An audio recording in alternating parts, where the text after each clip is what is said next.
You ready to do this, sir? I am ready, yeah. Well, 1450 KMMS, 1340 KPRK. My name is Chris Griffin. Joining me in studio, Bozeman Mayor Jeff Krauss. Once again, thank you for your time. Double dipping this week, sir. Yes, well, talking about a subject close to my heart, anyway. I found it very difficult to start the conversation because, as you made mention just yesterday, the 50th anniversary of the Grateful Dead, they decided to call it quits with 3 shows in Chicago.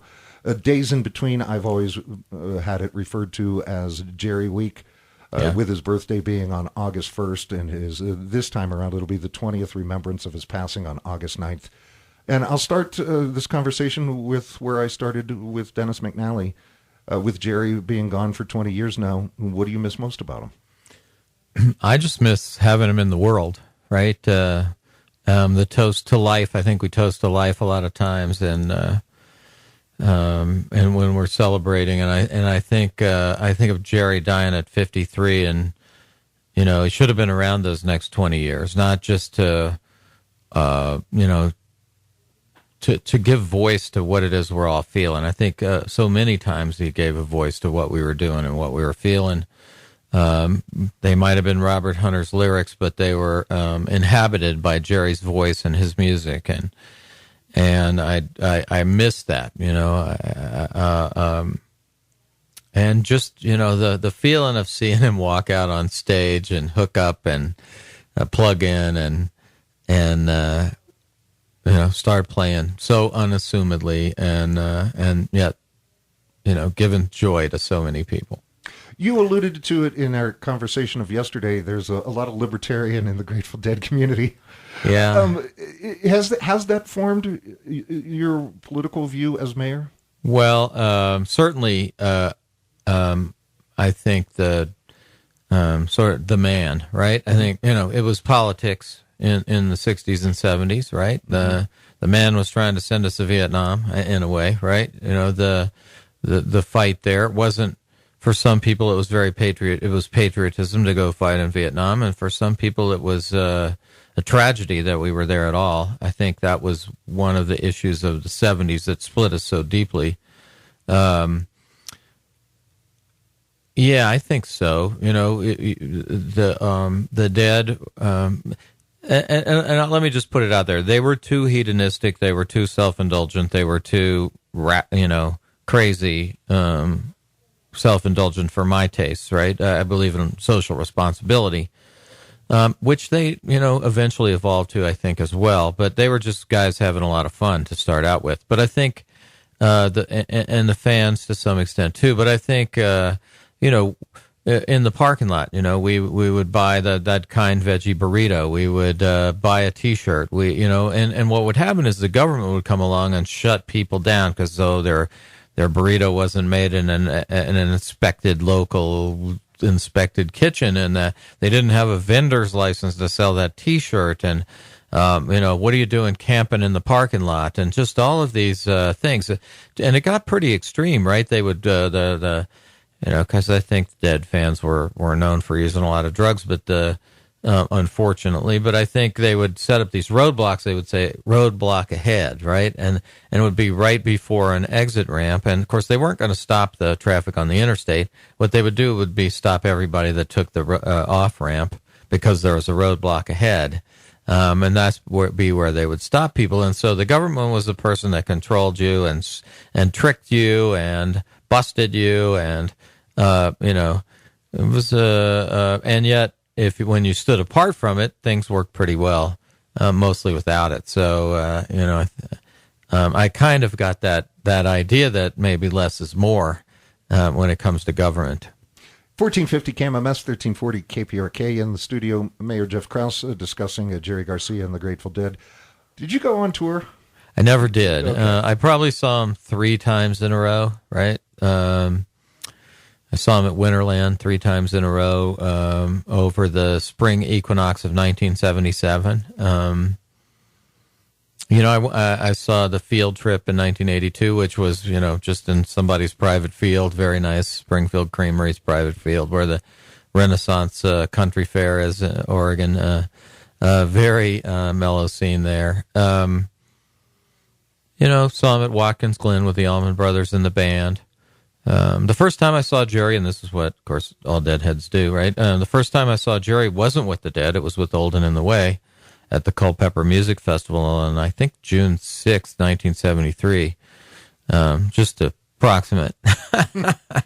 And, there he was playing to a bunch of people in lawn chairs and in collared shirts and families and old people at a very pretty much traditional bluegrass festival for the time. Vassar Clements was there, and Peter Rowan, and Grisman, and the whole group, Old and in the Way, and there's Jerry playing the banjo, and about 10 of us who had heard about it. It was kind of an inside thing because they didn't want the Deadheads to show up and overwhelm, but some of us found out about it, and we tromped through the woods to get into the music festival, and there we were up front, and I wasn't 10 feet probably away from Jerry playing the banjo. And that was the first time I saw him, and of course, bluegrass is a zero stage presence, and so it was kind of a harbinger of the Dead because they were known for pretty much a zero stage presence as well. Certainly Jerry was, yeah. Jerry Garcia band, the Grateful Dead, but you bring up an interesting point because there's a whole other musical side of Jerry Garcia that very few people, unless you're a true Jerry Garcia or a Grateful Dead fan, the partnership with David Grisman, a fantastic mandolin player, if you don't know the name, by the way. But there was that whole acoustic side to him. Yeah, and I think that, and that's how he started, right? He was in a bluegrass band. He was a big fan of Mel Monroe, and he played the banjo. And I think his early guitar playing is a little banjo-like in a way. And, I think his grasp of American music, right? His dad was a band leader, so he got into that big band sound. He knew the jazz. Played with, played some kind of interesting stuff with Howard Wales, and I think he could play a standard, "Smoke Gets in Your Eyes" or whatever. That's a good song out there on the internet, and I think that all of that sort of infected his songwriting with the Dead, right? I did see the Jerry Garcia band in '76, I think, and I saw an iteration of that called Reconstruction or something. I can't remember the name of it, at the John F. Kennedy Center for the Performing Arts, which was a bizarre place to... they never hosted Deadheads again, I can tell you. But, saw that iteration a couple of times. So Jerry's songwriting, I think, particularly his ballads, and the way he interpreted, there wasn't a lot of teenage love songs in the Dead's repertoire, right? It was about down and out characters, and I think about something like Wharf Rat, or some of the ballads, Stella Blue, some of the things, and how he was able to express sort of that human condition. I think he was a poker player. He was a natural. Yeah, right. Definitely. I think he was a natural who would have been a natural for the last 20 years. And as all of us fans and the boomers got older, expressing that. And I think one of his last tunes, right, Days Between, which is what we're in now, Days Between, where he talks about, the four seasons of life and these sonnets, hat tip to the annotated Grateful Dead for explaining that to me. I just think they that really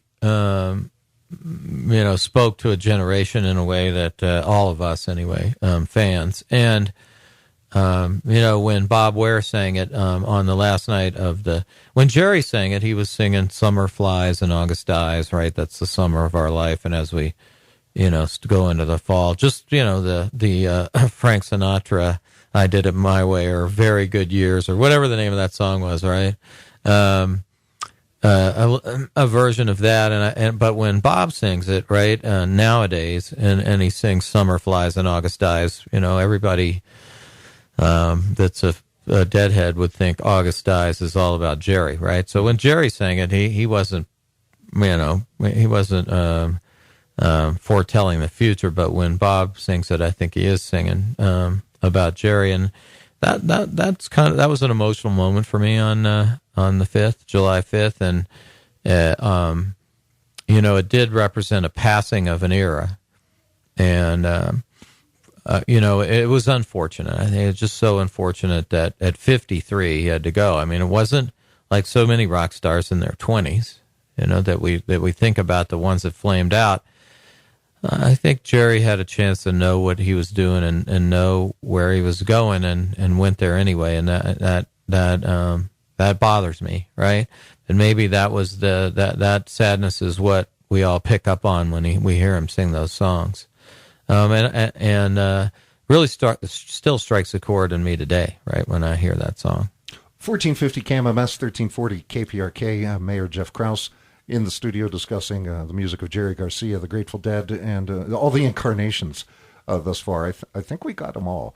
But the question I would like, because I know what I learned from the music of Jerry Garcia and what I learned from the community of the Grateful Dead. Yeah. What have you learned from the music or the community? Well, not to take myself too seriously, right? I don't think they do. When I listen to Bob say, "The door opened and out I went," right? There's that. There's a certain amount of personal responsibility. If you were to, you get on the road and go see the Dead somewhere, because they didn't come to Bozeman very often in the 40 years I lived here, like never. They did go to Missoula in 1974. That was before I got here. But, you had to pack up and go on the road, and it was a big party. It was like running away. I think I've said before, it was like running away and joining the circus for a time. The value of running away and joining the circus is a big part of it, right? Just to be in a place where there are a few rules to guide you, and yet you have this personal responsibility to the people around you. That's a big piece. Also, just that the other thing is this Neil Cassidy expression that to believe in the sort of the serendipity of the universe, the spontaneity, and things come together. So a lot of times, even politically, even running a meeting, I'll intentionally let it get out of control, right? A little bit. It's good to get it out of control, as long as you can reel it back in. And I think the Dead with their music many times let it get totally out of control. And then you saw the band leader reeling it back in, right? And that's what Jerry would do. So from the music standpoint, and also just and I think that came out of jazz a little bit, that improvisation, and that let's just see if we can all be out of control together. There is a certain creativity that gets inspired by that, and I think that happens whether you're in a group of people trying to talk about land use planning, or whether you're a group of musicians on the stage trying to find a new way to play a song that'll inspire yourself and the fans. That still inspires me today. That ability to get some people in a room and in a very simple structure, let it go and see where it comes back, and whether you've added anything to the conversation. You have to have talent. You have to have dedication. You have to know your subject. But if you get those people in the room, a lot of times you can come back with something that's far superior to some of the other methods of more rigid structures that you have in society today. Whether we're talking about the frat house, or whether we're talking about Gophers or Jerry Garcia, I always appreciate the conversation, Mr. Mayor. Thank you for your time today. Well, it's a pleasure, and as I said, very much a subject close to my heart.